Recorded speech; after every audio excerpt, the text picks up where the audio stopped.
à Hakim Bey, ce qui est assez intéressant, c'est qu'on peut dire qu'il a une certaine philosophie aussi individualiste, entre guillemets, dans le sens où il reprend aussi la question d'un style de vie personnel. Mais il ne s'arrête pas là, et d'ailleurs il fera une certaine critique de Stirner aussi. Et il conçoit quand même ce qu'il appelle donc les zones autonomes temporaires, c'est-à-dire la possibilité pour les individus quand même de fonder des sortes d'entités sociales qui puissent se soustraire à l'emprise du capitalisme, de l'État, etc. Donc qui soient des zones libérées, mais temporairement.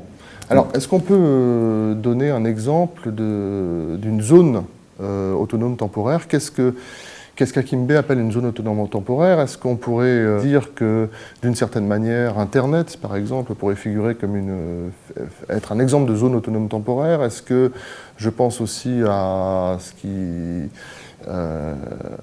aux événements récents et à ce qui s'est pu se faire à propos de l'aéroport Notre-Dame-des-Landes, puisqu'on entend parler de zones à défendre. Est-ce que ça s'apparente un peu à ce qu'Hakim Bey, aux zones autonomes temporaires d'Hakim Bey ? Pour donner une définition, j'allais dire très simple et en même temps un petit peu compliquée de la zone d'autonomie temporaire, selon Hakim Bey, il s'agit ni plus ni moins d'une opération de guérilla qui vise à libérer un espace de territoire dans lequel on va recréer de nouvelles formes de vie, c'est-à-dire des formes de vie déconnectées de la vie sociale classique.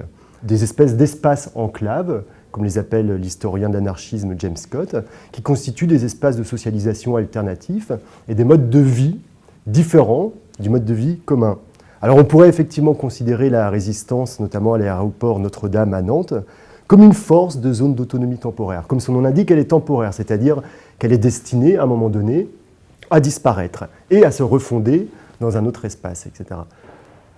Alors pour ce qui concerne le monde électronique ou le monde de l'Internet, il s'agirait en quelque sorte d'une zone d'autonomie virtuelle et non plus temporaire. Alors Hakim Bey n'en a pas beaucoup parlé de zone d'autonomie virtuelle temporaire pour ce qui concerne sa thèse.